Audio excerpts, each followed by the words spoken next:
Forceps की बात किया, इसमें दांत है तो हम लोग उसको टूथ बोलेंगे ही बोलेंगे। टूथ आर्टरी फोर्सेप्स, कर्व है तो टूथ कर्व आर्टरी फोर्सेप्स, है ना। उसी जैसा सेम ये भी है, आर्टरी को क्लैंप करने के लिए। उसमें दांत नहीं था, इसमें दांत है। उसमें दांत नहीं था तो टिश्यू को, आर्टरी को सुरक्षा पूर्वक पकड़ रहा था। ये थोड़ा सा दांत की वजह से डर है कि इससे कुछ आर्टरी वगैरह को डैमेज हो सकता है। तो अगर मेजर आर्टरी है, बड़ा आर्टरी है, मोटा आर्टरी है, जहां पे पकड़ की ज्यादा जरूरत है, वहां हम इसको यूज करेंगे। क्योंकि दांत की वजह से ठीक है थोड़ा नुकसान आर्टरी को हो सकता है, लेकिन ये उसके कंपैरिजन में ज्यादा पकड़ रखेगा, ज्यादा अच्छे से पकड़ेगा तो ब्लड का लॉस कम होगा, है ना।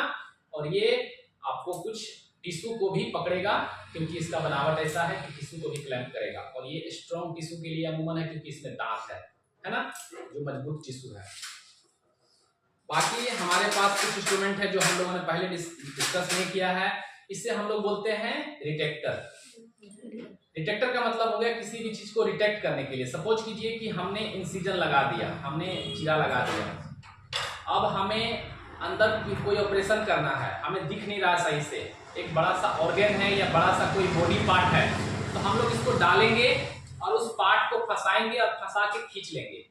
इसको रिटेक्टर, मैनुअल रिटेक्टर या सेल्फ रिटेक्टर बोलते हैं। मतलब इसको ऑपरेट करना पड़ेगा खुद से, उसको पकड़ के खींचे रहना होगा, छोड़ नहीं सकते हैं, इसीलिए इसको बोल रहे हैं सेल्फ रिटेक्टर। एक हाथ से आपको रिटेक्ट करना होगा, और अगर कुछ काटने वाली चीजें हैं जो आपको काटना है, आप काट सकते हैं। ये उन ऑर्गन को सुरक्षा देता है जिनको हमें ऑपरेशन में कुछ करना नहीं है। सपोज दैट अगर हम बददानी की ऑपरेशन कर रहे हैं, यूट्रस का ऑपरेशन कर रहे हैं, यूट्रस निकाल रहे हैं, तो यूट्रस के जस्ट बगल में हमारा ब्लाडर होता है, तो ब्लाडर को इससे हम लोग कवर कर लेते हैं कि अगर काटने के दौरान ब्लाडर में थोड़ा सा भी चोट ना लगे। क्योंकि ब्लाडर को अगर चोट लगेगा या ब्लाडर में थोड़ा सा भी अगर कुछ गड़ जाएगा तो फिर वो ब्लाडर आपको यूरिन को स्टोर नहीं कर पाएगा।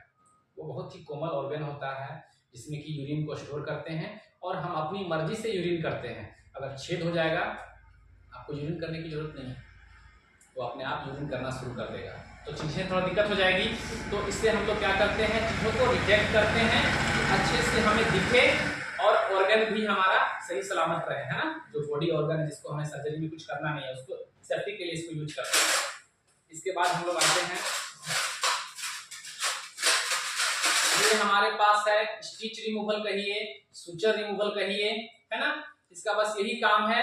ये बहुत ज्यादा शार्प होता है, नोकीला होता है, पतला होता है, जिससे ये छोटा से छोटा सुचर को, स्टिच को काट सकता है, और इसका बस केवल यही काम है। अगर हम किसी को सुचर कर दिए हैं, स्टिच लगा दिए हैं, अब उसका सुचर रिमूव करने का समय है, 7 दिन 8 दिन हो गया है, तो इसके मदद से हम लोग इसको सुचर रिमूव करते हैं, ठीक है ना। सुचर रिमूवल है। इसके बाद हमारे पास बहुत सारे ऐसे इंस्ट्रूमेंट हैं। ये है हमारे पास सीजर, स्ट्रेट है, स्ट्रेट सीजर। स्ट्रेट सीजर हमारे पास कुछ कर्व सीजर है, तो उसको कर्व सीजर बोलेंगे, जैसे कि ये कर्व सीजर। अब कहीं कहीं क्या है कि हमारा शरीर बराबर तो है नहीं, कटा छटा है, कहीं से भी अगर ये कर्व अच्छे से पहुंचता है तो कर्व की मदद से काटेंगे, सीधा है तो सीधा काटेंगे। स्टिच के दौरान जब हम स्टिच लगा लेते हैं, गांठ दे देते हैं, तो जो रस्सी होता है, जो धागा होता है, उसको काटने का भी काम करते हैं। साथ ही साथ हम लोग इससे बहुत सारी चीजों को काटते हैं, क्योंकि ये काटने का काम करता है, ठीक है। एक और हमारे पास ऑर्गन है, सॉरी ऐसे सर्जिकल इंस्ट्रूमेंट है, इसका नाम है स्काल्प, बीपी ब्लेड होल्डर या बीपी होल्डर। इसमें हम लोग नाइफ, जिसको हम लोग चाकू बोलते हैं, जिससे हम लोग सर्जरी का इनिशिएट करते हैं। दोनों तरफ ब्लेड लगा रहता है, अलग अलग साइज का ब्लेड, 10 नंबर 11 नंबर, जिस तरह की सर्जरी है वो ब्लेड, जिससे हम लोग इंसिजन देते हैं, जिससे हम लोग काटते हैं, है ना। स्किन को काट करके सर्जरी की शुरुआत करते हैं। इसको स्काल्प या BP holder, BP blade holder, क्योंकि ये पकड़ के रखता है ना, और इसी के मदद से हम लोग इंसिजन लगाते हैं।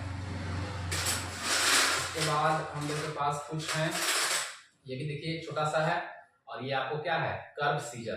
कर्व सीजर जहां भी यूज कर सकते हैं, हम लोग सर्जरी के दौरान यूज करते ही करते हैं, है ना। और आप लोग को एक आध इंस्ट्रूमेंट बचा है जिसके बारे में हम बता देते हैं, जो इसमें दिख नहीं रहा है। स्टिच हो गया, ये हो गया। इसके हम लोग बात कर रहे थे, जिससे हम लोग अभी सुचर कर रहे थे, ये हो गया आपको जो हम लोग वो सुचर करते हैं, उसको हम लोग क्या बोल रहे थे, जो पकड़ रहे थे, जैसे कि बीपी ब्लेड होता तो वो हो गया ना, इसका नाम भूल रहे हैं, चलिए इसको